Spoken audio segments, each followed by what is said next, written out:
இன்னைக்கு என்ன அப்டேட்னு பார்க்கலாம். 12th பொறுத்த வரைக்கும் சப்ளிமெண்ட்ரி எக்ஸாமுக்கான ரீவேல்யூஷன் ரீடோட்டலிங் இதுக்கு அப்ளை பண்ணுற டேட்டு இன்னையோட முடிஞ்சிடுச்சு. இதுக்கான ரிசல்ட் எப்போ வரும் அப்படின்னா ஆகஸ்ட் 27, 28 இந்த டேட்டில் வர வாய்ப்பு இருக்குது. இது இன்னும் கன்ஃபார்ம் ஆகலை. இது ஒரு அன்அஃபிஷியல் நியூஸ்.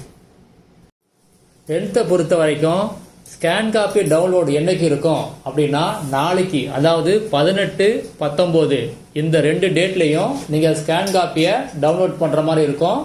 இதுவும் அன்அஃபிஷியல் நியூஸ் தான், இன்னும் கன்ஃபார்ம் ஆகலை. வந்த உடனே வீடியோ அப்டேட் பண்ணுறேன்.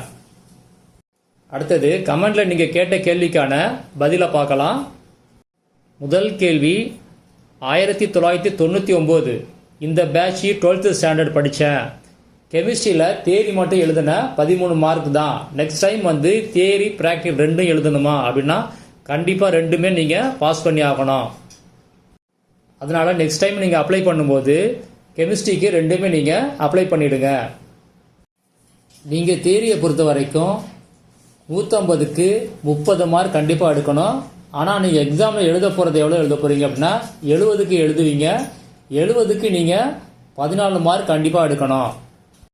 அதே மாதிரி ப்ராக்டிக்கலில் 50க்கு 40 மார்க் கண்டிப்பாக எடுத்தால் தான் நீங்கள் பாஸ் பண்ண முடியும்.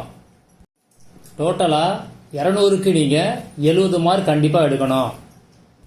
அடுத்த கேள்வி, 12th supplementary exam original mark sheet எப்போ வரும்னு கேட்டிருக்கீங்க. இதை பற்றி ஆல்ரெடியாக வீடியோ போட்டிருக்கேன். வீடியோ டிஸ்கிரிப்ஷனில் லிங்க் கொடுத்துருக்கேன். ஒரு தடவை செக் பண்ணி பார்த்துங்க. இப்பயும் சொல்லிடுறேன், அக்டோபர் 2nd வீக்கு வர வாய்ப்பு இருக்குது. அடுத்த கேள்வி, 10th ரீவேல்யூஷன் அப்ளிகேஷனை எப்படி போடுறது, எப்படி ஃபில்அப் பண்ணுறதுன்னு கேட்டிருக்கீங்க. அதை பற்றியான அப்டேட் கொடுக்குறேன். மிஸ் பண்ணாமல் வீடியோ பாருங்கள்.